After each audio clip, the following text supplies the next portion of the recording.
नमो हरिन्ताणं नमो सिद्धाणं नमो आयर्याणं नमो वज्रयाणं नमो लोये सवसावणं नमो समय साराय स्वानुभूत्या चकास्ते चित स्वभावाय भावाय सर्वभावांतरच्छिदे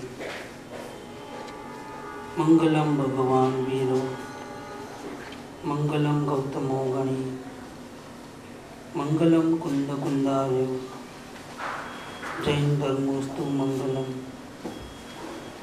सर्वमंगल मांगल्यम सर्वकल्याण कारकम प्रधानम सर्वधर्माणं जैनम जयतु शासनम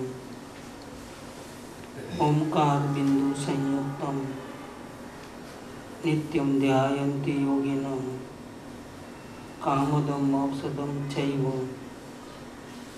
ओंकाराय नमो।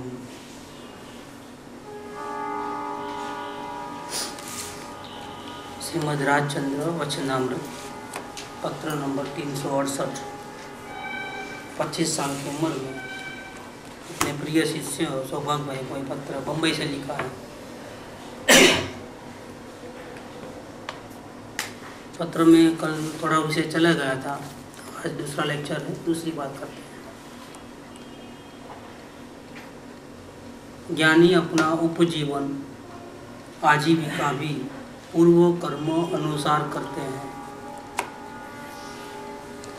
ज्ञान में प्रतिबद्धता हो इस तरह आजीविका नहीं करते, अथवा इस तरह आजीविका कराने के प्रसंग को नहीं चाहते, ऐसा हम जानते हैं।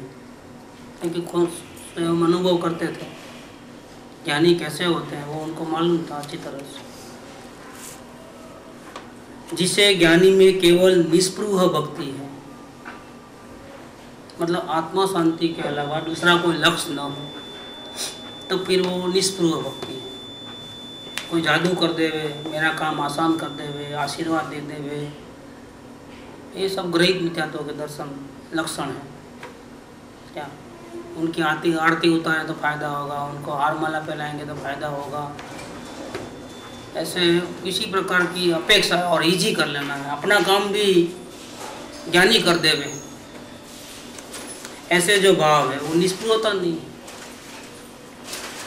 उनसे अपनी इच्छा पूर्ण होती हुई न देखकर भी, जिसमें दोष बुद्धि नहीं आती कि ज्ञानी मेरा ख्याल नहीं रखते हैं या फिर दूसरों की ओर ज़्यादा ध्यान देते हैं, मेरी तरफ उनका ध्यान कम है, ये सब क्या है, दोष बुद्धि है। अगर कोई मेरे से आगे निकल जाता है तो जलन हो जाना, मेरे पीछे आया और आगे कैसे निकल गया, ज़रूर उसको स्पेशल ट्रीटमेंट दिया है और हमारे को पीछे रख दिया है, ऐसा रहता है दिमाग में। तो अपनी इच्छा पूर्ण नहीं होती है, और ये देख करके भी जिसमें दोष बुद्धि नहीं आती, ऐसे जीव की आपत्ति का ज्ञानी के आश्रय से धैर्य पूर्वक प्रवृत्ति करने से नाश होता है। ऐसी जो अंदर में दोष बुद्धियाँ, जलन, ईर्ष्या या अपने को निराशा आ जावे, दूसरे आगे बढ़ जाए तो मेरे को इतनी मेहनत करता हूँ तो भी नहीं मिल रहा है, इतने साल से आता हूँ तो भी नहीं मिल रहा है, और दूसरे को तो जैसा कि कोई लड्डू हाथ में दे दिया, क्या ऐसे बहुत से भाव आते हैं और समझ नहीं पड़ता है कि क्या हो रहा है सब। और फिर अंदर में जलन, ईर्ष्या, निराशा, डिप्रेशन, ऐसा कुछ भी भाव अंदर में रह जाते हैं, ये दोष है। ऐसे जीव को तकलीफ भी होता है इन दोषों के कारण। ऐसे जीव की आपत्ति का ज्ञानी के आश्रय से धैर्य पूर्वक प्रवृत्ति करने से, ज्ञानी का आधार लेना, ज्ञानी का आधार छोड़ना नहीं, ऐसा नहीं समझना कि मेरे को नेग्लेक्ट कर देते हैं क्या। और इनका आश्रय भक्ति में, शरण भाव में अंश मात्र में भी कमी ना आवे कि नहीं यहाँ मेरा काम नहीं होगा, और मेरा काम मेरे को तो समझ में नहीं आता है क्यों, अभी सबका होता है और मेरा नहीं होता है, तो अभी यहाँ मेरा काम नहीं होगा, ये मेरे निमित्त नहीं बनेंगे, ऐसे जो भाव आते हैं उसमें अपनी धीरज खो देता है जीव, और आश्रय बुद्धि शरण भाव में कमी आती है। तो कहते हैं कि ऐसे दोषों का और ऐसे दुखों का ज्ञानी के आश्रय से धैर्यपूर्वक प्रवृत्ति करने से नाश होता है, अथवा उसकी बहुत मनता हो जाती है, ऐसा जानते हैं। वो जो तकलीफ है, अगर ज्ञानी पे भरोसा रखेंगे, शरण भाव में कमी नहीं आएगी तो, भक्ति में कमी नहीं आएगी तो, निराशा नहीं होगी तो, धीरज रहेगी तो वो जो तकलीफ है, जो दोष है, वो धीरे धीरे कम होकर के नाश हो जाएंगे, ऐसा हम जानते हैं। तथापि इस काल में ऐसी धीरज रहनी बहुत विकट है, क्योंकि इंस्टेंट ज़माना है ना आजकल, तो फास्ट फूड का ज़माना है, सबको फटाफट, किसी को टाइम नहीं है। समय दर्शन 6 महीने में होता है, आने को तैयार है, क्या 1 दिन में होता है तो सबसे बढ़िया, फिर हमको फिर वापस दूसरे भी काम करने रहते हैं। क्या यहाँ यही धंधा रखे हैं क्या हम लोग, दूसरा कोई धंधा नहीं करने का क्या? ये 6 महीने की बात करते हैं तो थोड़े लोगों को जरा कान में थोड़ा ऐसा हो जाते हैं, 6 महीने में क्या? ये लोग सब इतने साल से अनुभव कर, शास्त्र पढ़ते हैं, चिंतन करते हैं, मनन करते हैं, उनको तो होता नहीं है, वो तो लटकी खा रहे हैं, और आप बोलते हो 6 महीने में हो जाएगा, कैसे हो जाएगा? कोई शंका से, कोई डाउट से, कोई कान एकदम 6 महीने की बात सुने तो थोड़ा ऐसा विश्वास, अधकच्चा विश्वास आता है। थोड़ा देखो, ट्राई करने में क्या जाता है, ऐसा करके भी, लालच में आकर के भी, ये तो जाल है, माया जाल है। ऐसा शास्त्रों का भी सपोर्ट है, 6 महीने में हो जाएगा गारंटी, लेकिन अंदर घुसे तो सही, पहले अवलोकन करके घुसे तो वो 6 महीना भूल जाता है, फिर तो ऐसा लगता है कि वापिस जाना ही नहीं है यहाँ से। एक दफ़े अवलोकन कर लिया, ना इधर का रहता ना उधर का रहता, फंस गया, वापिस जाना है तो जा नहीं सकता है। परेशानी इस बात की है। आप तो बोले तो 6 महीने में हो जाएगा, अभी 2 साल भी हो गए, अवलोकन करते जा रहे हैं, ठीक है छोड़ दो, अब 6 महीने में नहीं हुआ, नहीं छोड़ना भी दिल नहीं होता है। लड्डू जो है नीचे भी गले से नीचे नहीं उतरता है, और बाहर भी नहीं होता है, अब क्या करें? ऐसे फंस गए जीव, इस लाइन में आए तो अवलोकन की बात सुने, थोड़ा भी अगर घुसे ना अंदर, खलास, वापिस तो जा ही नहीं सकता वो। और लड्डू है ना नीचे उतरता है ना बाहर जाता है, आधी रुचि अभी संसार की छूटती नहीं है, जिसके कारण अवलोकन होता है लेकिन पूरा नहीं होता है, और नहीं होता है तो बस फिर 2 साल क्या, फिर जिंदगी भी निकल जाएगी। 2-3 साल की क्या बात करते हो, 5 साल से भी नहीं हुआ, ऐसे भी जीव है अपने मंडली में, ऐसे भी लोग हैं कि जिनको 5-5, 6-6 साल से भी ये सुनने के बाद, सब बुद्धि में बैठने के बाद भी काम नहीं होता है। आधा लड्डू खाया है, अभी यहाँ अटक गया है, क्या तो बाहर निकले तो भी शांति हो जाए, लेकिन वो भी नहीं हो रहा है, नीचे भी नहीं जा रहा है, ये बात हो गई। यहाँ पर जब अवलोकन नहीं चल रहा है और लिखे हैं कि गुरु का आश्रय समझना चाहिए, तो जब जीव अटक रहा है तो उसका ये हम ले सकते हैं कि भावना में कमी है, तभी तो संसार में रुचि है, अरे पूरा नहीं, 50% जैसा भी, असल में तो 100% ही होती है। इसमें तो क्या है, 1% का भी फर्क होगा तो नहीं चलेगा अभिप्राय में। आचरण भले ना सारा दिन दुकान में बैठो, कोई मना नहीं है, एक नहीं 1000 दुकान लगाओ और सारा दिन टीवी देखो, आचरण की बात नहीं कर रहा हूँ, क्रिया क्या करते हो उसका लेना देना नहीं है, अभिप्राय तो होना है। अभिप्राय में सिवाय आत्म शांति के अगर और कुछ भी रह गया अंदर में, 0.01% भी रह गया, काम नहीं होने वाला है, वो अवलोकन का स्टेज कभी पूरा होगा ही नहीं। क्या वो नीचे नहीं उतरेगा, बाहर नहीं जाएगा, लड्डू यहाँ फंस जाता है। इसको बोलते हैं छोड़ दो, काय को आते सत्संग में, नहीं नाक कटवा के भी सत्संग में तो आना है, वो तो छोड़ नहीं सकते।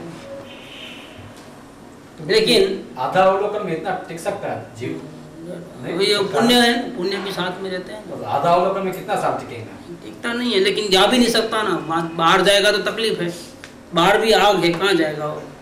थोड़ी बहुत शांति का स्वाद चखा है तो वापिस दौड़ फिर के कहाँ आएगा, इधर ही आएगा। भटक के आखिर नहीं सुन करके भी आखिर बाहर में तो जूते ही जूते हैं, वापिस जाके कहाँ आएगा, वापिस यहाँ आएगा वापिस। यहाँ तो भी उसको ऐसा पॉजिटिव माइंड से समझाते हैं कि भाई तुम अभी भी कर सकते हो, तुम पलटी मार, क्या वहाँ तो बाहर तो उसको कोई हाथ पकड़ने वाला भी नहीं, क्या करेगा वो जी? फिर वो और फिर पुण्य का भी साथ रहता है कि इतना सत्संग सुनने का लिखा है, पूर्वों के पुण्य भी तो है, वो जब तक खत्म नहीं होंगे तब तक तो सत्संग सुनने को मिलेगा। सदगुरु भी कोई बोलते नहीं है कि भाई 6 महीने में नहीं हो तो गेट आउट, ऐसा भी नहीं बोलते हैं। बोले तो फिर रोना हो जाता है कि सदगुरु के ऊपर गिरती नमाज पढ़ने जाते हैं तो मस्जिद इधर गिर जाती है सदगुरु के सर पे, सदगुरु का ही पता नहीं लगता फिर, इसलिए मना भी नहीं कर सकते। जैसे मना करे तो सदगुरु को 10 बगत सोचना पड़ता कि इसका रिएक्शन क्या आएगा, क्या कहीं आफत न हो जाए वापिस, क्या बहुत इसमें लफड़े बहुत हैं इसके अंदर। इसलिए कृपालुओं को मालूम था कि धीरज रखनी चाहिए, लेकिन इस काल में ऐसी धीरज रहना बहुत विकट है। और इसीलिए उपरोक्त परिणाम जो दुखों का अंत होना चाहिए ऐसे परिणाम, सफलता मिलनी चाहिए ऐसे परिणाम, बहुत बार आता हुआ रुक जाता है। सफलता आते आते किनारे पे पहुंच जाने के बाद किनारे पे नहीं आकर के वापिस चले जाते हैं। सफलता हाथ पेट में है, लेकिन किनारे पे आकर के वापिस चले जाता है जी। हमें तो ऐसी झंझट में उदासीनता रहती है, चारों ओर आग आग लगी हो ना तो भी हमको उदासीनता होती है। हम प्रतिकूलता से घबराते नहीं, प्रतिकूलता आती है तो उसको नहीं आना करके एक मन में थोड़ा भी विचार भी नहीं आता है कि प्रतिकूलता क्यों आई, मैं इतना धर्म करता हूँ, शांति के लिए प्रयास करता हूँ और मुझे तकलीफ आना ही नहीं चाहिए, नहीं ऐसा ख्याल भी नहीं आता है। वो तो सामना करने को तैयार है कि आए तो सही कोई प्रतिकूलता, तो मेरी टेस्टिंग हो जाए, मालूम तो पड़े कि हम कितने बेवकूफ़ हैं। ये छोटी छोटी बात में हम पूरा वो छोटी बात को इतना बड़ा स्वरूप देते हैं कि पूरा घर खत्म हो जाए, इतने तो बेवकूफ़ हैं। बेवकूफ़ आदमी भी हमारा घर तोड़ सकते हैं, हमारा पाया बिल्कुल हिल जाता है। तब मालूम पड़ता है कि छोटी सी बात जिसको इतनी अहमियत दे दी कि हम पूरे हिल गए अंदर में। ये साधना कितनी कर रहे हैं उसका पता चल जाता है। कृपालदेव तो कहते हैं कि हमें तो ऐसी झंझट में उदासीनता रहती है। उदासीनता माने क्या कि प्रतिकूलता आती है तो प्रतिकूलता हट जाए तो अच्छा, जल्दी से अनुकूलता हो जाए तो अच्छा, बीमारी जल्दी से मिट जाए तो अच्छा, संयोग सब अच्छे हो जाए तो अच्छा, ऐसा हमारी कोई भावना नहीं रहती।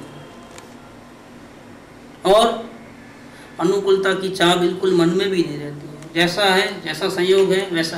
प्रतिकूलता है तो दुखी नहीं होते हैं, अनुकूलता है तो अभिमान में नहीं आ जाते, समभाव में रहते हैं, उदासीनता में रहते हैं। जो भी हो रहा है, जैसी फिल्म बन गई है, बन चुकी है, ऐसा बार में सुख दुख अनुकूल प्रतिकूल प्रसंग बन रहे हैं और मेरी आत्मा को थोड़ा भी फर्क नहीं पड़ता है। हमें तो ऐसी झंझट में उदासीनता रहती है। ये तो स्मरण में आ जाने से लिखा है, ये बहुत बड़ी बात है। ऐसे मैं अपनी पर्याय का लेखा जोखा नहीं करता, क्योंकि केवल ज्ञान भी हो जाए तो उसकी कोई वैल्यू नहीं है। अवस्था में अगर मैं परमात्मा भी बन जाऊं तो मुझे उसकी वैल्यू नहीं है। इसलिए चौथे गुणस्थान में ही जिसने पहली बार आत्मा को देखा उसको पर्याय मात्र की उपेक्षा हो जाती है कि बाद में क्या हो रहा है, अच्छा हो रहा है कि बुरा हो रहा है, परिणाम सुधर रहे हैं कि बिगड़ रहे हैं, और जो भी हो रहा है हलचल वो तरंग में हो रहा है, मेरे में कुछ भी नहीं हो रहा है। क्या उथल पाथल, अच्छा बुरा, उठा पटक, हेरा फेरी, जो भी हो रहा है, सुख दुख सब किस में हो रहा है? अवस्था में हो रहा है। मैं अवस्था से भिन्न हूँ, परिणाम मात्र से मैं शून्य हूँ, मेरे में कुछ नहीं हो रहा है। और अवस्था परमात्मा बनेगी, वो सिद्धालय में जाएंगे, मेरे को तो वहाँ भी जाना नहीं है, क्योंकि मैं अभी ही परमात्मा हूँ। मेरे में बनने नहीं बनने का कोई सवाल नहीं है। आगरा के मंदिर में हर जगह लिखा हुआ है क्या भगवान बनना नहीं है, मैं भगवान हूँ, बना बनाया भगवान हूँ। आगरा के मंदिर में ही देखो, हर जगह लगाया है देखो। और सोगानी जी का स्टैचू भी वहीं है, वहाँ भगवान के जैसा पूजते हैं सोगानी जी को, लेकिन मानते नहीं सोगानी जी की बात। सोगानी जी की बात माने तो एक बात माने तो खड़ा हो जाए जीव, 6 महीना भी नहीं लगे, एक दिन में अनुभव हो जाए, लेकिन माने कौन? अनुभव ही नहीं जानते हैं कि अनुभव चीज क्या होती है। वो भी नहीं मालूम किस चिड़िया का नाम है अनुभव, तो अपने को नहीं मालूम क्या। लेकिन लिखा तो है कि मैं तो बना बनाया भगवान हूँ, भगवान बनना नहीं है। और ऐसी बात करे कोई तो राजी राजी हो जाए, उसको फूल माला क्या पूरा फूल से दाग देवे अंदर, इतना प्रसन्न हो जाए। लेकिन अंदर में, बाहर में धूल बड़ा है और अंदर में पोलम फूल है, और लीडर बन के फिरते हैं। ये सुन के उसमें हेम आ जाता है। ओ ऐसा छाती तन जाती है, मैं भगवान हूँ। भैया तुम काय के भगवान, अभी एक गाली दिए तो नीचे उतर जाओगे, काय का भगवान है। तो थोड़ी प्रतिकूलता है तो भगवान के पूरा मालूम पड़ जाएगा कैसे है। नहीं नहीं, मैं द्रव्य दृष्टि की अपेक्षा से भगवान हूँ। अच्छा, पर्याय दृष्टि से कैसे हो, चूहे हो कैसे हो पर्याय दृष्टि की अपेक्षा से? ऐसे अभिमान क्या करने का है? मैं भगवान हूँ ये अनुभव करने की चीज है, जाहिर करने की, ढोल बजाने की जरूरत नहीं है। ढोल बजाने वाले ऐसे बहुत मिल जाएंगे, द्रव्य दृष्टि की अपेक्षा में भगवान हूँ, परिणाम मेरे नहीं है, चाहे कुछ भी हो, वो निश्चयवासी हो जाओगे, परिणाम की ऐसा फिक्र छोड़ दोगे।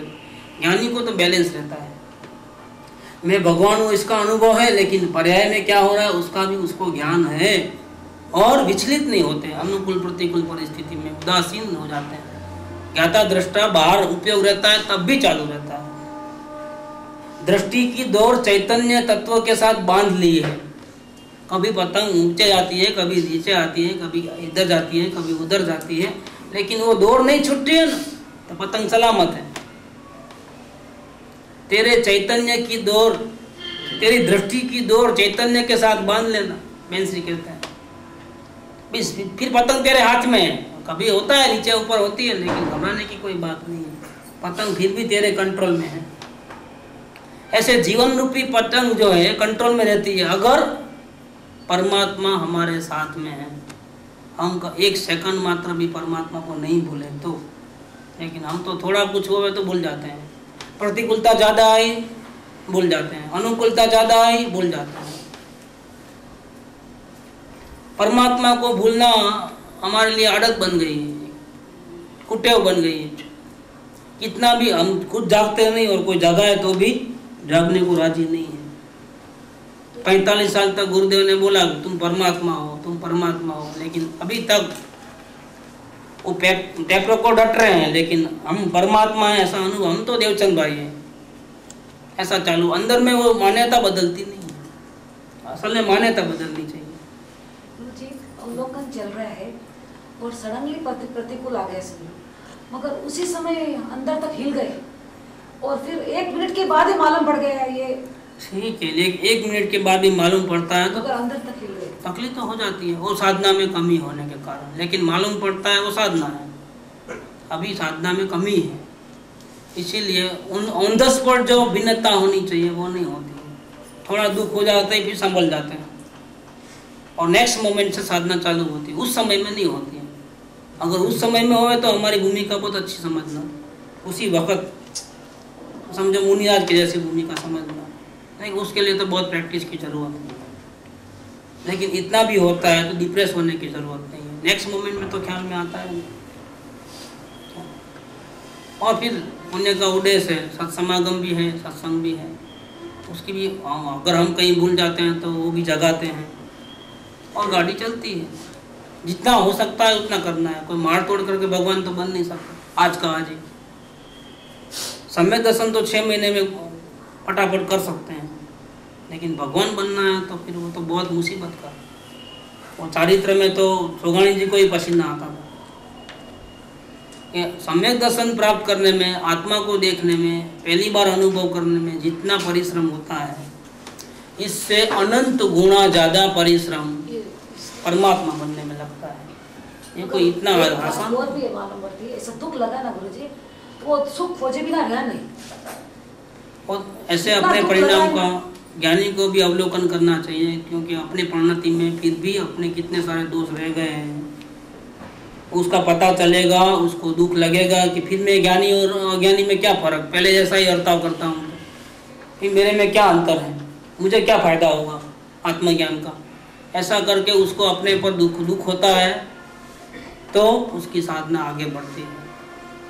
परिणाम में गिरावट आवे वो तो संभव है भूमिका के अनुसार, लेकिन उसको देखे नहीं और दुख न लगे और बिल्कुल जैसा कि मेरे से है ही, मेरे परिणाम ही नहीं है करके चले, तो फिर वो ज्ञानी के लक्षण नहीं है, वो निश्चयवासी के लक्षण है, वो ज्ञानी नहीं है। दुख तो लगता है, राग होता है, फिसलना होता है, आगे बढ़ना नहीं होता है, अपनी साधना की कमी होती है, ये सब उसको बहुत तकलीफ देती है कि मैं परमात्मा हूँ फिर भी अभी भी भीख मांगना क्यों, ऐसा उसको अंदर में फील होता है। और जिसको फील होता है वो साधना करता है, और जो साधना करता है वो आगे बढ़ता है। इस सिस्टम है, इसलिए पर्याय को क्यों देखना कि हमने कितना, हमारी द्रव्य दृष्टि कितनी मजबूत है, हमारी साधना कितनी मजबूत है, हमारी साधना से हमने क्या पाया, वो चेक कहाँ करोगे आप? ये चेक करने के लिए वापस परिणाम में आना पड़ेगा कि परिणाम को देखो, विचलित मत हो जाओ। अगर खराब परिणाम है तो कोई डरने की जरूरत नहीं है, लेकिन देखने की अवश्य जरूरत है। गुरुदेव ने कहा कि पर्याय में देखना है वर्तमान योग्यता और द्रव्य में देखना है शाश्वत शक्ति, शाश्वत सामर्थ्य। पर्याय को नहीं देखेगा तो भी प्रॉब्लम हो जाएगा, द्रव्य को नहीं देखेगा तो भी प्रॉब्लम हो जाएगा। दोनों को देखना है। पर्याय कोई अलग थोड़ी है जीव से, जीव की तो पर्याय है, शरीर जीव का नहीं है, लेकिन अवस्था राग द्वेष वाली हो या वितराग वाली अवस्था वो किसकी है? वो स्वयं की है। पर्याय भिन्न है, वो द्रव्य दृष्टि से भिन्न है, द्रव्य का आश्रय लेने के लिए पर्याय भिन्न है, बाकी असल में तो वो पर्याय आपकी है। लेकिन दोनों तो नजर आते ना भैया जी, अंदर द्रव्य आत्मा और बाहर पर्याय है, क्या और दोनों पे मालूम पड़ जाता है? होना चाहिए तो साधना है, अगर नहीं होती है तो साधना नहीं है। फिर वेदांत में और हमारे में कोई फर्क नहीं। वेदांत में अकेले द्रव्य को देखते हैं, हम अहम ब्रह्मास्मि, क्या बात सही है, लेकिन पर्याय को भूलना वो गड़बड़ है। तो बेंसली की परीक्षा ली थी गुरुदेव ने, इसमें एक प्रश्न था कि वेदांत भी कहते हैं कि मैं चैतन्य शुद्ध तत्व हूँ, परमात्मा हूँ, और जैन दर्शन में भी कहते हैं कि मैं चैतन्य परमात्मा हूँ, परम शुद्ध हूँ, अहम ब्रह्मास्मि हूँ। दोनों के अनुभव में क्या फर्क है? ये तो दोनों बराबर हो गए। जैन दर्शन में वेदांत दर्शन में क्या फर्क हो गया? आपको कोई फर्क मालूम पड़ता है? तो बेंसिन ने फटाक से जवाब दिया कि हाँ, मैं परमात्मा हूँ, वो तो दोनों को मालूम है, जैन को मालूम है और वेदांत को भी मालूम है, लेकिन अवस्था में मैं क्या पोजीशन है वो वेदांत को नहीं मालूम है, वो एक साइड पकड़ लिए है। इतना फर्क है, और कोई फर्क नहीं है। ये बहुत बड़ा प्रॉब्लम है। द्रव्य दृष्टि के बिना पुरुषार्थ नहीं होगा और आगे नहीं बढ़ोगे, और पर्याय को नहीं देखोगे तो हम कहाँ खड़े हैं उसका पता नहीं चलेगा। इसलिए दोनों पांव से चलना है। द्रव्यानुयोग में द्रव्य दृष्टि है, चरणानुयोग में पर्याय दृष्टि है। पर्याय दृष्टि का मतलब वो नहीं है कि पर्याय जितना अपना मानना, लेकिन पर्याय का ज्ञान होना। क्या पर्याय का भी ज्ञान, अवस्था, हम कहाँ तक पहुँचे, हमारी कितनी कैपेसिटी बढ़ी है, कितने हम कंट्रोल में रह सकते हैं, कितने हम उदासीन रह सकते हैं। संसार के सुख दुख के झंझावात आते हैं तो हम उसको कैपेबल है, उसमें ठहरने की कैपेसिटी है हमारी, कि विचलित हो जाते हैं। कब किसको देखेंगे तो मालूम पड़ेगा, पर्याय को देखेंगे। ऐसे मेरे परिणाम नहीं, ऐसा नहीं चलता है। और जिसकी द्रव्य दृष्टि जबरदस्त होती है उसको पर्याय का भान भी बहुत जबरदस्त होता है, वो नेग्लेक्ट नहीं करता है। उसको छोटी छोटी गलती भी बहुत बड़ी लगती है, अपनी छोटी गलती भी उसको बहुत बड़ी लगती है कि मेरे से ऐसी गलती हो गई, ये तुच्छ चीज के लिए इतना गिर गया मैं, ऐसा हो जाता है। द्रव्यदृष्टि होने के बाद उसको उतना कॉन्फिडेंस क्यों नहीं डेवलप होता अंदर में? साधना में कमी, साधना कहाँ करता है, सदगुरु की बात कहाँ मानता है। ये तो अभी अभी डायरी सिस्टम हुई है, बाकी तो कहाँ है। आजाद पंछी है, यहाँ 1 घंटा सुन लिया ना, सत्संग में आ रहा हूँ ना, क्या है, ऐसा हो जाता है।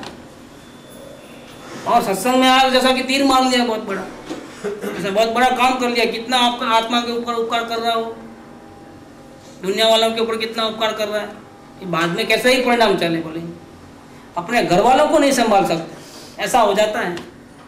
अपने अड़ोस पड़ोस में अपने भागीदारों को, अपने कस्टमरों को, किसको भी नहीं संभाल सकते। काय की साधना चल रही है? आप साधना ऐसी हो कि हमारी सुगंध चारों ओर प्रसरे। जिस मार्ग पे हम चले हैं गुरु की कृपा से, ऐसी गुरु की कृपा सभी के ऊपर उतरे।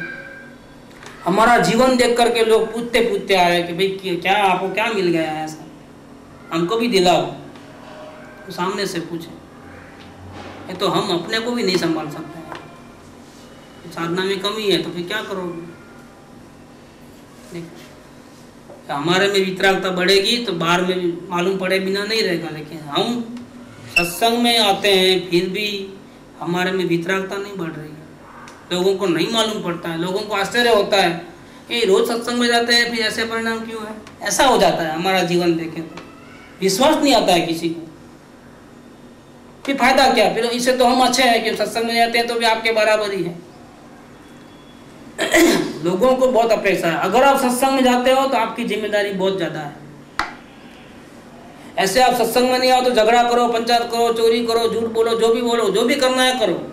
लेकिन सत्संग में आए तो फिर आपके ऊपर चारों ओर नजर रहती है। एक नहीं 1000 के मेरे आपके ऊपर है।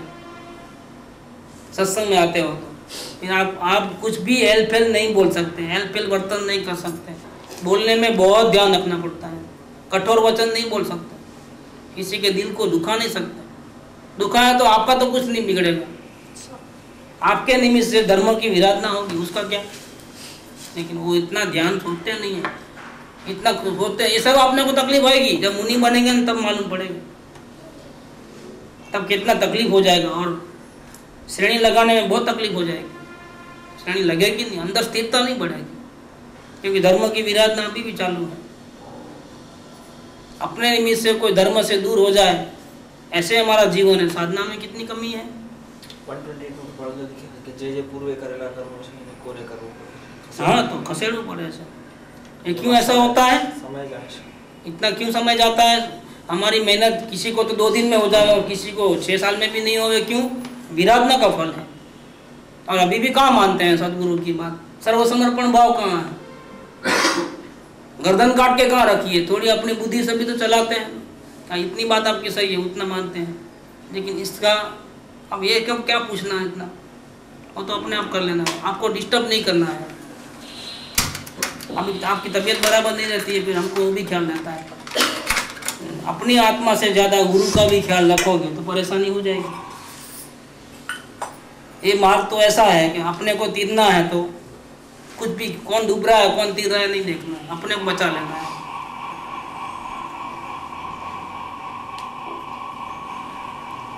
खुद डूब रहा है और दूसरों की चिंता कर रहा है, उसका क्या होगा, इसका क्या, गुरु का क्या होगा, उसका क्या होगा। पहले अपने को बचा लो, बाद में गुरु की सेवा करना। अभी गुरु की फिक्र करने की जरूरत नहीं है। गुरु को दुखी आदमी की फौज की जरूरत नहीं है, और बिना किसी के सहारे तीर सकते हैं। उनको सपोर्ट की जरूरत नहीं है। उनको परमात्मा है ना, 1000 हाथ वाला नहीं, कितने हाथ वाला है वो? गुरु को क्या मिल गया है? कितने हाथ वाला परमात्मा मिला है? अनंत हाथ वाला परमात्मा मिला है। और सर्वशक्तिमान महसूस करता है अपने आत्मा में। अनंत गुण है, 1000 हाथ वाला नहीं। जिसको 1000 हाथ वाला, इसमें भी लिखा है कृपाउदय में, कौन सा है 608 शायद, क्या लिखा है, बहुत जबरदस्त लिखा है।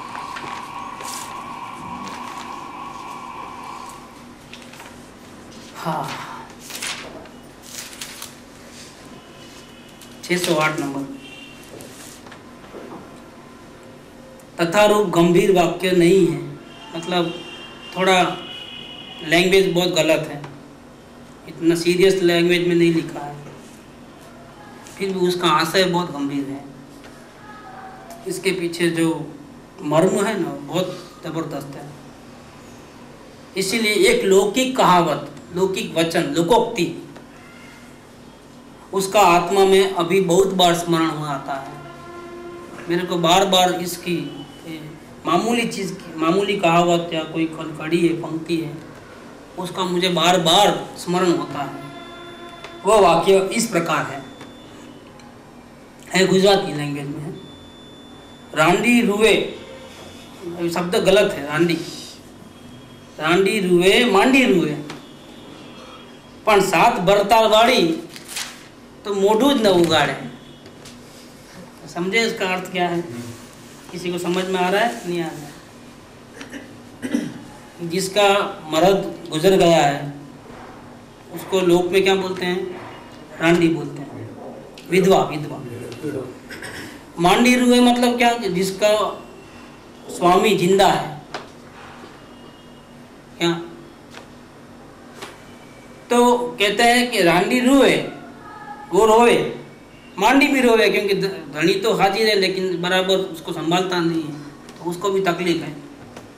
क्या लेकिन जिसको साथ बरता है, साथ बर्ताव ऐसे इस दुनिया में है नहीं। ऐसे कोई स्त्री के साथ बर्ताव नहीं होते हैं दुनिया के अंदर। मुसलमान एक आदमी के 4 वाइफ होती है लेकिन एक स्त्री के साथ बर्ताव नहीं होता है।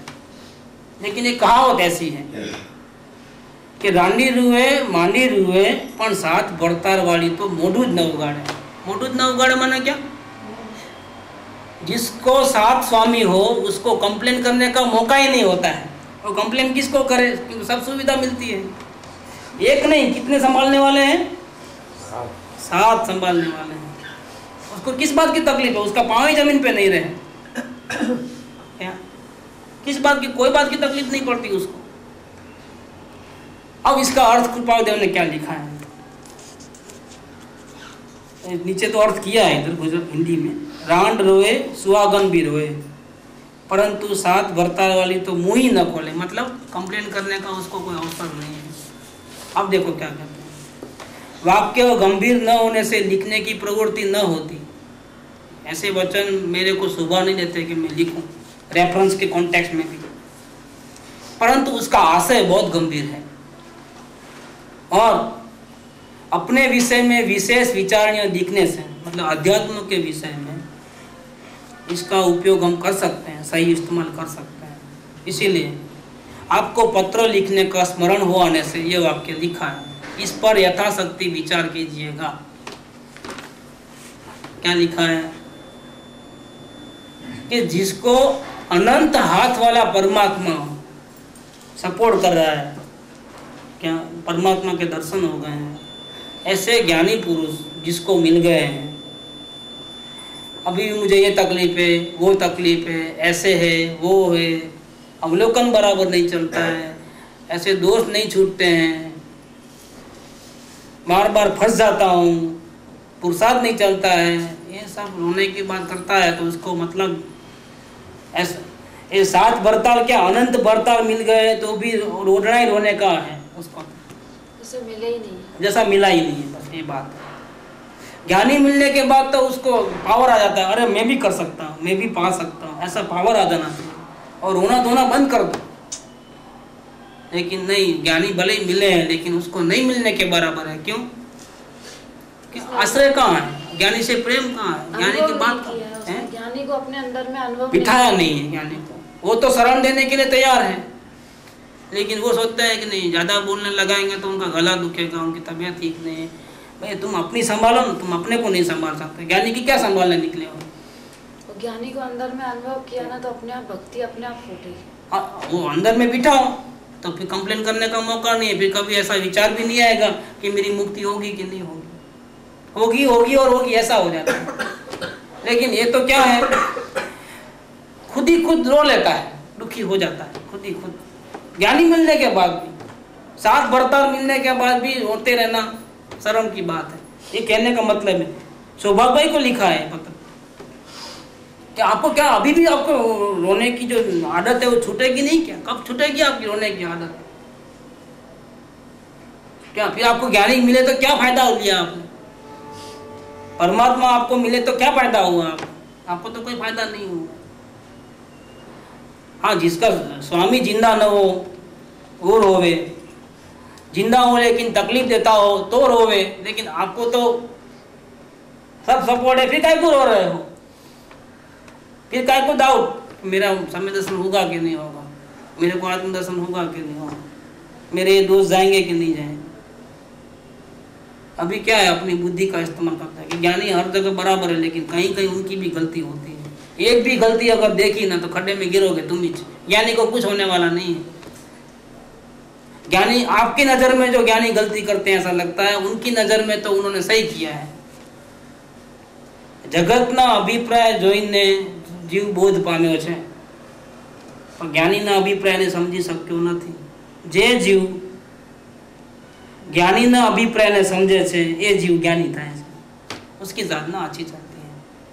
हमारी नजर से ज्ञानी गलत हो सकते हैं, लेकिन हमारी नजर तो डुबाने वाली नजर है, क्योंकि हमारी सोच से तो हम दुखी होते हैं, और जिस सोच से हम दुखी होते हैं फिर हम बुद्धि वाले कहाँ से हो गए?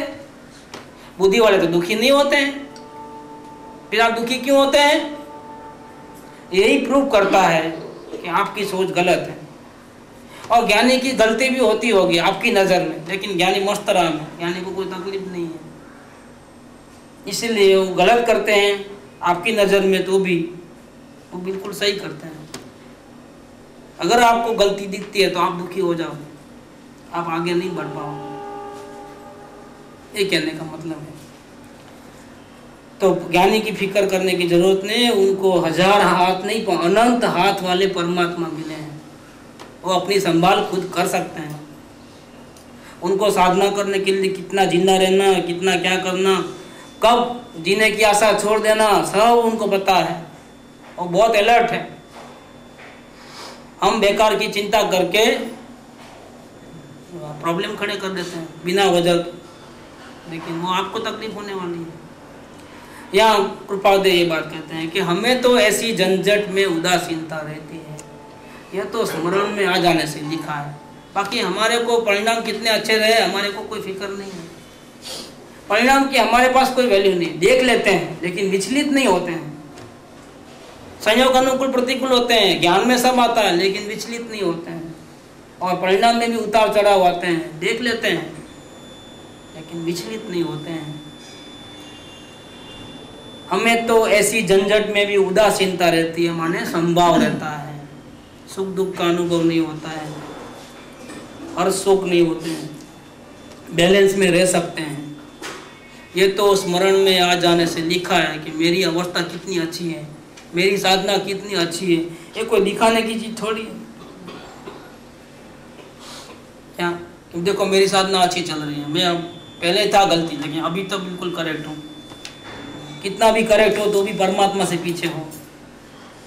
अभी तुम मुनि भी नहीं बन पाए, अरे तुम श्रावक भी नहीं पाए, तेरी क्या साधना की बड़ाई करते हो? होकर महात्मा क्यों बनते हो खुश? तेरी मंजिल तो है परमात्मा। नहीं हम भी सब कुछ है, तुम ही सब कुछ है भैया, कुछ नहीं तुम सब कुछ है। कुछ की क्या मतलब है? कुछ में राजी हो गया, कुछ मिल गया तो राजी हो गया। हाँ इतना अंदर में खजाना है। हम पतली दारन बाए वन में नहीं, अक्षय घट भरपूर हमारा, अंदर बहती अमृत धारा। पतली दारन बाए वन में, होली खेले मुनिराज शिखर वन में। क्या थोड़ा थोड़ा कभी 6 महीने में एक बार थोड़ा अनुभव आ जाए, क्या मिलता है? अंदर में तो अक्षय घट है, भरपूर अनंत अनंत शांति है। इसमें से तुमको मिलता कितना है? और फिर बोलते हो साधना अच्छी चलती है। काहे की साधना चलती है अच्छी? अगर चलती है तो डूब जाओ उसके अंदर, बाहर निकलते क्यों हो? इतनी उठापटक क्यों है? उदासी क्यों है? दुख क्यों है? टेंशन क्यों है? कोई कुछ भी बोले विचलित क्यों हो जाते हो? अभी तेरी साधना में इतनी कमी है कि बेवकूफ लोग भी तुझे हैरान कर देते हैं।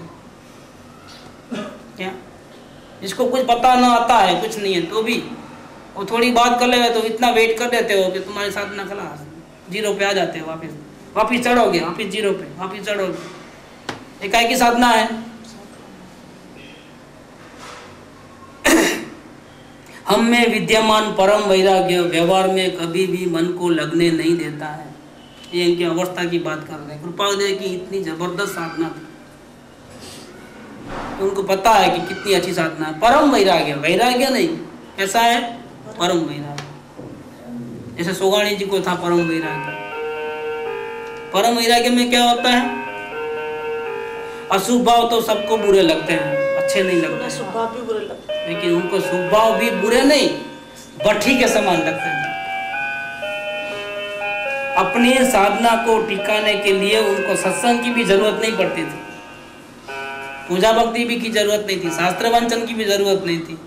बिना शास्त्र वांचन किए, बिना सदगुरु के आश्रय में रहे, आश्रय मतलब साथ में, सानिध्य में, बिना परम सत्संग में रहे, बिना सत्संग के भी, चाहे जितनी प्रतिकूलता में भी वो अपने परमात्मा को एक सेकंड भी नहीं भूलते थे।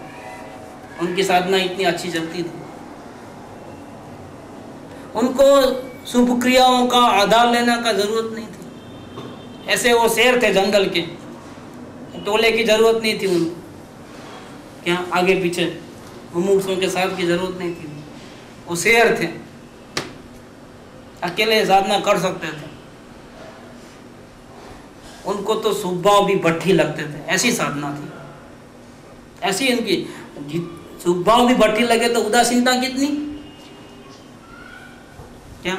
जिसको साधर्मी के संग भी नहीं चाहिए, ऐसा लिखा है सोगाणी जी। अरे क्या बात करते हो, मुझे कुटुंब में मजा आता है, परिवार में, इसलिए मैं सोनगढ़ नहीं आता हूँ। क्या बात करते हो तुम, समझे क्या मेरे को? जिसको साधर्मी के संग नहीं रुचते, उसको कुटुंबियों के बीच में मजा आती है। क्या कहते हो तुम? वो अंदर में वो सुरातन आ जाता है। जैसा किसी ने नहीं, पहले जमाने में थोड़ा भाभी कुछ बोल देती है, ताना मारती है, तो मैं भी दिखा दूंगा करके घर छोड़ कर जाते हैं, बारवटी बन जाते हैं। क्या क्या कि मैं भूखा मर जाऊंगा, लेकिन ऐसा नहीं करूंगा, वैसा नहीं करूंगा, भीख नहीं मांगूंगा, गिड़गिड़ाऊंगा नहीं, ऐसा क्या रजपूताई आ जाती है अंदर में, सुरातन आ जाता है, मैं भी दिखा दूंगा, ऐसा होता है। ऐसा सोगाणी जी को बहुत तकलीफ हो गई। क्या बात करते हो कि मैं सदगुरु के पास सोनगढ़ में इसलिए नहीं आता हूँ क्योंकि घर परिवार में मुझे बहुत मजा आ रही है। बहुत तकलीफ हो गई, तुम समझे नहीं मेरे को। अरे जिसको साधर्मियों के संग भी अच्छे नहीं लगते, रुचते नहीं, तो साधना कितनी अच्छी होगी। उनको जरूरत नहीं है इतना कोई बाद में अवलंबन की। जिसको अनंत हाथ वाला परमात्मा साथ देता है, उसको बाहर के आधार की जरूरत नहीं। उसको शुभ भाव भी भट्ठी जैसे लगते हैं, और जब शुभ भाव भट्ठी जैसे लगे ना, तो उसको क्या बोलते हैं? वैराग्य नहीं, परम वैराग्य बोलते हैं। ये बात है। ये परम वैराग्य शब्द से मालूम पड़ता है कि सोगाणी जी की साधना और परम कृपाल की साधना में कोई अंतर नहीं है। फर्क इतना है शैली में कि वो द्रव्य दृष्टि से बात करते हैं, ये तरुणान योग से बात करते हैं, बस इतना फर्क है। दोनों एक भावतारी हैं, इस काल के अनमोल हीरे हैं। ऐसी साधना करने वाले नहीं मिलेंगे आपको, इतनी जबरदस्त उनकी साधना चल रही है।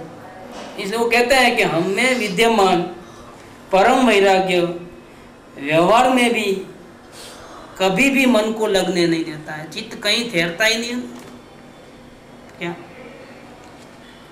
बैलगाड़ी में जा रहे थे तो हाथ में कोई था, तो उसको पड़ी का निकाल करके हीरे का बताया, जब जगह ऐसा लाखों रुपए का ही डायमंड थे उसके अंदर। बैलगाड़ी में बैठे तो क्या होता है, हिलता है ना बैलगाड़ी, तो खड्डे में आता है तो उचक जाता है। ऐसा ऐसा हाथ ऐसा हो रहा था, जो कोई हीरे, अरे अंदर रखो गिर जाएगा हीरा। क्या हमारे लिए कंकर है, क्या है? क्या बोलते थे कृपाल देव, तुमको इतना वैल्यू है, तुमको इतना डर है कहीं गिर जाएगा तो। इनके लिए क्या था? वो कुछ वैल्यू नहीं थी उनको डर नहीं लगता था कि ऐसा गिर जाएगा तो क्या होगा, कहाँ ढूंढूं मैं, मट्टी में नीचे चले जाएगा तो फिर ढूंढने में कितना तकलीफ लगेगा। इतनी सावधानी हीरो में नहीं थी। हम लोग तो बहुत ध्यान रखे, पड़ी का बाहर निकालना है तो कहीं गिर न जाए। एक दुकान में एक हीरा गुम हो जाए ना, तो दुकान जहां बीन और टेम्पर तो इतना हाई रहता है, क्या इतना हाई रहता है। एक दो लॉकेट कहीं गुम हो जाए ना, तो फिर देखो क्या होता है, दमादम। हमको अभी इतनी वैल्यू है बाहर संयोगों में।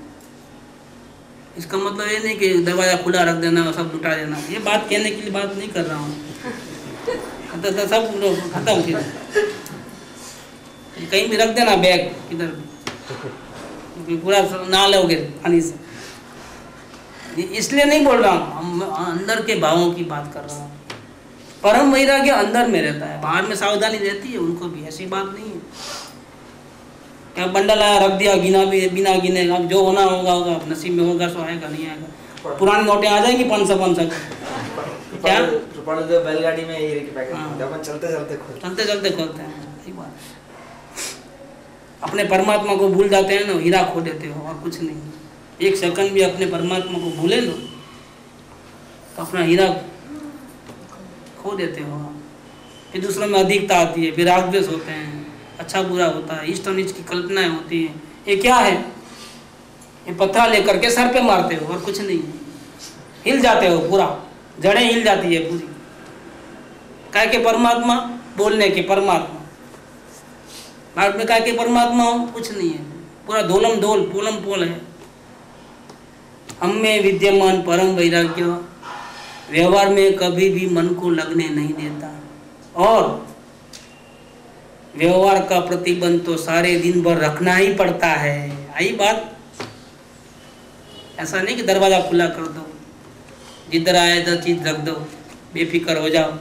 अब कंकरा है ना, किधर भी रख दो, कंकर है ना, क्या है, कहीं भी रख दो। माल देते वक्त भी गिनना पड़ता है, लेते वक्त। यहाँ तो ये सोने का तो ग्राम मिलीग्राम के ऊपर चलता है, और हीरे का तो सेंट के ऊपर चलता है, और भी बारीक खतरनाक धंधा है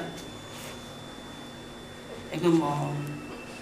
ऐसा मत समझो, वो तो 15 लाख का तो 20 लाख का तो इतने पड़ी के में ही रहता है हमारा। वो तो अभी 5 किलो की बैग बनती होगी, लेकिन ये तो पैकेट में ही 15 लाख होते हैं। रिस्की है, और सेंट का हिसाब होता है, मिलीग्राम का भी नहीं होता है। वो शाक भाजी के तराजू चलते ही नहीं उसके अंदर, गोल्ड का भी तराजू नहीं चलता है उसके अंदर। उसके लिए स्पेशल कैरेट का तराजू आता है, वो चलता है। अगर 1 कैरेट का भी फर्क आ गया तो लेने के देने पड़ जाते हैं। क्या इतनी सावधानी का धंधा है, और जिसको आत्मा में सावधानी होती है ना, उसका काम है, उसका दूसरे का काम नहीं है धंधा करने में। सब लोग नहीं करते, सब लोग शाकभाजी का धंधा या कपड़े का धंधा कर सकते हैं। क्या हीरो का धंधा करना कोई खेल, बच्चों का खेल नहीं है। और ये तो चैतन्य हीरे का काम है, ये तो और भी, ये तो हीरे वालों के भी छुट्टी हो जाए, ऐसा है। हीरे के बड़े बड़े व्यापार करते हैं ना, उनका भी नजर नहीं पहुंचती है यहाँ पर कि कैसे होता है। माँ कृपाल देव की नजर पहुंचती थी, क्या कहाँ पहुंचती थी? चैतन्य हीरे के ऊपर। परमानंद रूप हरि ने क्षण भर पर न विसरवा, ये हमारी सर्वकृति सर्ववृत्ति ने सर्वलेखन न हेतु है। एक सेकंड भी अपने परमात्मा को नहीं भूलते थे, और यही कारण है कि उनको परम वैराग्य था, और व्यवहार में कहीं भी चित्त नहीं था। व्यवहार में बेभान जैसे हो गए थे, और व्यवहार का प्रतिबंध तो सारे दिन भर रखना ही पड़ता है। पूर्व कर्म है, छूटना चाहते हैं लेकिन भागना भी तो नहीं है, सामना करना है। पूर्व कर्म को सामना करना है, भागना नहीं है संसार से। वो तो आज आसान है, संसार से भाग करके दीक्षा ले लेना और समाज के गले पड़ जाना, वो तो बहुत इजी है। एक तो गले पड़ते हो समाज के, और दूसरा सब लोग पैर भी पड़ते हैं। क्या काम धंधा कुछ नहीं, खाओ पियो और बस राम राम। तो बालीटाना में देखो, एक एक की सूरत वीडियो उतारो तो ऐसे बेल जैसे हैं एकदम। उनको घर में इतना कभी नहीं मिलता खाने को, उतना वहाँ मिलता है। भेलपुरी सब मिलता है वहाँ पर बालीटाना में। आजकल तो मुनि लोग जल्दी सामने से बोलते हैं ये बनाना, कचौरी बनाना, पाव भाजी बनाना। नहीं, वो जल्दी दीक्षा भी दे देते हैं। हाँ, इजीली 5-5 सालों के बच्चों को ले देते हैं। क्या रखा है संसार में? क्या मुंडन करना, दूसरी बात नहीं है। आजा फंसा जा, बाद में देख लेंगे। अच्छा है भैया, ऐसा ही है। सच्ची मैं बोलता हूँ, बेल भी कुछ नहीं, मैं तो बोलता हूँ इनको तो ऐसा काम लेना चाहिए, बेलों को तो छुट्टी कर देनी चाहिए, तो भी वो दुखी नहीं होते। ऐसे भीम जैसे रहते हैं। यहाँ घर में इतना खाना मिलता नहीं, क्या करें। व्यवहार का प्रतिबंध तो सारे दिन भर रखना ही पड़ता है। अभी तो उदय की ऐसी स्थिति है, इससे संभव होता है कि यह भी सुख का हेतु है। वाह, क्या चीज रखी है इसके अंदर। पूर्व कर्म बहुत कठिन है, चारों ओर से हमारी चलती नहीं है, ऐसी परिस्थिति है, प्रतिकूलता है, भावना अंदर में रहने की है, उदय अंदर में रहने देता नहीं, तो हम भागना भी नहीं चाहते हैं। मैदान में आ गए हैं तो लड़के बता देंगे, यानी कायर नहीं होते हैं, पीठ नहीं देते हैं। वाजपेयी ने बोला ना कि हमारे फौजी ऐसे हैं, ऐसा करके बोलता है वो, एक्शन करता है, इधर गोली खाते हैं, ऐसा पीठ पे इधर नहीं खाते, इधर खाते हैं। वो रुक रुक के बोलता है, उसको खुद को नहीं मालूम है क्या है, बोलता है इसको कौन सा शब्द कब आना है उसको भी वो नहीं मालूम है। कमांडो के बीच ज्ञानी भी ऐसे वीर होते हैं, वो कायर नहीं होते हैं, घर बार छोड़ जाने वाले। अभी तो उदय की ऐसी स्थिति है, मतलब मन चाहिए, अंदर में स्थिरता नहीं है, क्योंकि उदय में विचलित होना पड़ता है। पूर्व कर्म किए हैं, इससे संभव होता है कि वह भी सुख का हेतु है। चलो अच्छा है, जो भी हो रहा है अभी फैसला हो जा रहा है, बाद में आसानी है। अभी भाग करके एक ब्याज का ब्याज नहीं बढ़ाना है क्या? अभी तो कोई मांगने आएगा तो नहीं दोगे तो क्या होगा, मुंह छुपाओगे तो क्या होगा। जितना दिन लेट करोगे ब्याज का ब्याज बाद में ज़्यादा चुकाना पड़ेगा। बेटर क्या है, अभी चुका दो भाई, क्या लेना है ले ले, जो चाहिए ले ले, जितना है इतना तो ले ले, बाद में तो देखेंगे जब। तो हमारा कर्जा चुक रहा है, अभी हमारी साधना ठीक से नहीं चलती है, बार बार विचलित होते हैं, लेकिन घबराते नहीं हैं। चलो एक अच्छा अभी पीड़ा जाती है, अभी मनुष्य भाव में जिसको जितना चुकाना है चुका करके बिल्कुल फ्री हो जाए, ताकि बाद में कोई प्रॉब्लम ना हो जाए। इसलिए धंधा करना पड़ता है, इच्छा नहीं है तो कोई बात नहीं, करेंगे हम, सामना करेंगे। संसार में रहना पड़ता है, कहीं एडजस्टमेंट करना पड़ता है, कहीं नाक नीची करनी पड़ती है, रगड़नी पड़ती है, गलती नहीं होते हुए भी ओके हम तैयार हैं। किसका फायदा है, तुम्हारा फायदा। गलती नहीं होते हुए भी नाक रगड़नी पड़ती है तो हमारा ही फायदा है। ये सुख का हेतु है, ये भी सुख का हेतु है, क्योंकि ऑब्स्टेकल्स कम होते जा रहे हैं दिन ब दिन, जीव फ्री होता जा रहा है। अभी से ही मुश्किल का सामना करने की आदत पड़ जाती है। तो धूप प्यास में जब मजदूरी करता है ना क्या, तब और भी स्ट्रांग हो जाता है। देखो मजदूरों को कोई बीमारी नहीं आती होंगी, हम लोगों को ही लफड़े हजार हैं, क्योंकि जब चाहे तब फ्रिज खोल लो, खा लो मिठाई, पेठा खा लो, वो खा लो, कैडबरी, तो फिर बीमारी भी इतनी रहती है। मजदूरों को क्या है, कुछ भी नहीं, दिन भर कड़ी धूप में मेहनत करते हैं, कूली वगैरह, देखो कभी बीमार नहीं दिखेंगे आपको, चेहरा देखना आपको, मजे में, कोई टेंशन नहीं, लोग ऐसे लकीर नहीं होती इधर 8-10 ऐसे एकदम फ्री, और कहाँ भी सो सकते हैं। अपने को तो ठीक से नहीं होगा तो नहीं चलता है, बेडशीट चेंज करो, मेला तकिया बराबर नहीं है, चादर नहीं है, हजार लफड़े हैं। और इतनी सुविधा में जिंदगी जिए हैं तो फिर बाद में बहुत परेशानी होती है। क्या मेहनत मजदूरी का जो रहता है ना, वो अलग बात रहता है। ये सुख का हेतु है। ऑब्स्टेकल्स अभी आ जाते हैं, मैं तो बोलता हूँ चैलेंज करो, आओ, जितने ऑब्स्टेकल्स आना है हम सामना करेंगे, क्योंकि अभी तो सदगुरु भी हमारे साथ है, और हजार हाथ नहीं, अनंत हाथ वाला परमात्मा भी हमारे साथ है, और हमारी आंख भी खुली है, और हम स्वागत के लिए तैयार हैं। दुख आएगा तो हम गले में माला डालेंगे, आओ भैया वेलकम, ये हमारे अच्छे के लिए है, जो भी है। यहाँ तक रखें, कल फिर और लेंगे।